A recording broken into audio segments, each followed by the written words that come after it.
Assalamualaikum warahmatullahi wabarakatuh. Perkenalkan, nama saya Mutia Astika dengan NIM D1C023089. Di sini saya akan menjelaskan materi mengenai metode pengujian analisis mutu pada karet, yang mana dosen pengampunya Ibu Putri Maharani, ST MSI. Mata kuliah ini merupakan mata kuliah dari Teknologi Pengolahan Karet. Yang pertama, apa sih metode pengujian pada karet? Metode pengujian pada karet merupakan prosedur yang digunakan untuk menentukan kualitas dan sifat-sifat pada karet. Pengujian ini bertujuan untuk memastikan bahwa karet yang dihasilkan memenuhi standar yang ditentukan dan dapat digunakan untuk berbagai aplikasi. Metode pengujian karet meliputi berbagai aspek seperti pengujian kadar abu, kotoran, dan sifat-sifat fisik lainnya. Dengan melakukan pengujian yang tepat, produsen karet dapat memastikan bahwa produk yang dihasilkan memiliki kualitas yang tinggi dan dapat memenuhi kebutuhan konsumen. Pertama itu mengenai metode pengujian DRC. DRC sendiri merupakan singkatan dari dirt, rust, dan cuci. Tujuan dari pengujian DRC yaitu untuk menentukan kualitas karet yang dihasilkan, untuk memastikan bahwa karet yang dihasilkan bebas dari kotoran dan zat-zat yang tidak diinginkan, serta untuk meningkatkan kualitas produk karet yang dihasilkan. Ada tahapan pengujian DRC. Yang pertama, pengambilan sampel. Sampel karet diambil dari proses pengolahan karet. Sampel harus representatif dan memenuhi standar yang ditentukan. Yang kedua, pengujian dirt atau kotoran. Sampel karet diperiksa untuk menentukan kandungan kotoran yang terkandung di dalam karet. Kotoran dapat berupa partikel-partikel kecil seperti debu, pasir, atau zat-zat lain yang tidak diinginkan.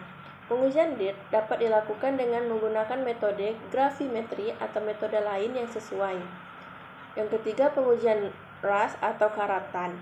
Sampel karet diperiksa untuk menentukan kandungan karatan yang terkandung di dalam karet. Karatan dapat berupa oksida besi atau zat-zat lain yang dapat mempengaruhi kualitas karet. Pengujian rust juga dapat dilakukan dengan menggunakan metode spektrofotometri atau metode lain yang sesuai. Yang terakhir adalah pengujian pencucian. Sampel karet diperiksa untuk menentukan kemampuan pencucian karet. Pencucian dapat dilakukan dengan menggunakan larutan pencuci yang sesuai, sehingga pencucian dapat dilakukan dengan menggunakan metode gravimetri atau metode lain yang sesuai juga. Selanjutnya ada metode pengujian DRC. Yang pertama, metode gravimetri. Metode yang digunakan untuk menentukan kandungan kotoran atau zat-zat lain yang terkandung di dalam karet dengan menggunakan prinsip gravimetri. Selanjutnya, metode spektrofotometri. Metode yang digunakan untuk menentukan kandungan karatan atau zat-zat lain yang terkandung di dalam karet dengan menggunakan prinsip spektrofotometri. Selanjutnya ada metode yang lain. Metode lain dapat digunakan untuk menentukan kualitas karet seperti metode kimia ataupun metode fisika. Kriteria penilaian sendiri pada karet yaitu kadar kotoran yang terkandung di dalam karet harus memenuhi standar yang ditentukan. Kadar karatan juga harus memenuhi standar yang ditentukan. Kemampuan pencucian karet harus memenuhi standar yang ditentukan. Dengan melakukan pengujian DRC ini, kualitas karet yang dihasilkan dapat memastikan produk karet yang dihasilkan dapat memenuhi standar yang ditentukan. Metode pengujian pada kadar abu. Tujuannya untuk menentukan kadar abu yang terkandung di dalam karet. Definisi abu merupakan residu yang tersisa setelah karet dibakar pada suhu tinggi. Kriteria penilaiannya, kadar abu yang terkandung di dalam karet harus memenuhi standar yang ditentukan, dan juga kadar abu yang tinggi dapat mempengaruhi kualitas karet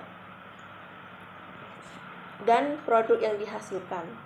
Metode pengujian yang pertama, pengambilan sampel. Sampel karet diambil dan dipreparasi untuk pengujian.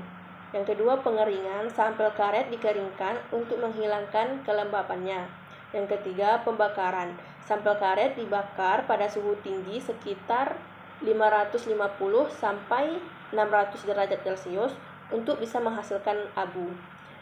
Nah, terakhir ada penimbangan. Abu dihasilkan ditimbang untuk menentukan kadar abu.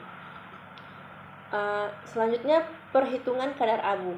Kadar abu dihitung berdasarkan berat abu yang dihasilkan dan berat sampel karet awal. Kadar abu biasanya dinyatakan dalam persentase.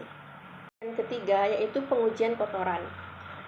Tujuannya untuk menentukan kadar kotoran yang terkandung di dalam karet.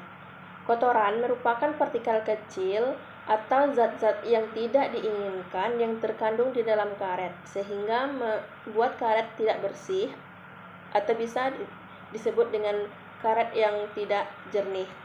Metode pengujian. Yang pertama, pengambilan sampel. Sampel karet diambil dan dipreparasi untuk pengujian. Yang kedua, ada pelarutan. Sampel karet dilarutkan dalam pelarut yang sesuai untuk memisahkan kotoran dari karet. Yang ketiga, penyaringan.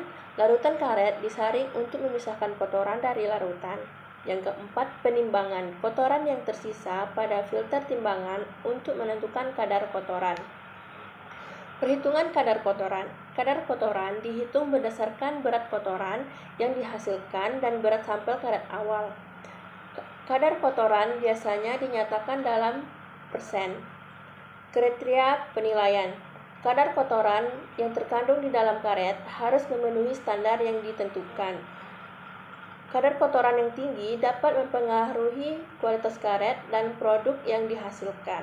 Dapat disimpulkan bahwa metode pengujian karet yang meliputi pengujian kadar abu, kotoran di DRC merupakan prosedur yang penting untuk menentukan kualitas dan sifat-sifat karet. Dengan melakukan pengujian yang tepat, produsen karet dapat memastikan bahwa produk yang dihasilkan memiliki kualitas yang tinggi, memenuhi standar yang ditentukan, dan dapat digunakan untuk berbagai aplikasi.